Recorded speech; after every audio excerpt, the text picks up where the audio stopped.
God asks you to give all the money you have in your pocket to another who is in need, because he knows he has trained you that whether in lack or in abundance you will go, we move. God says, son, your younger brother, not from the same family, but the same family of God, that's your younger brother. He can't survive what you can survive. Give him that. Let's deal with your own later. Now, both of you have not paid your school fees. Both of you have the same need, but God says that one with you, give to him. He can't survive it. Very soon now, vibrating prayer will start.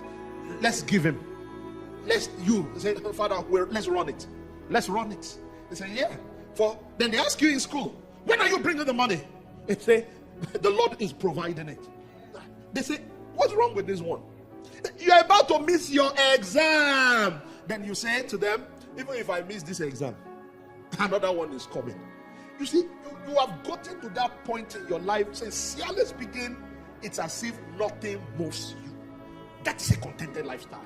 Nothing moves me.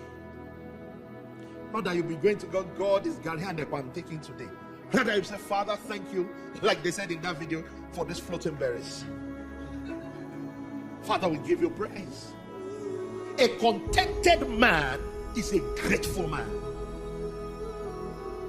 How can I build contentment? Be grateful. Be grateful. The days we have, glory to God. The days we don't have, glory to God. I pray for brothers here. Well, I also pray for sisters. May God give you the right partner.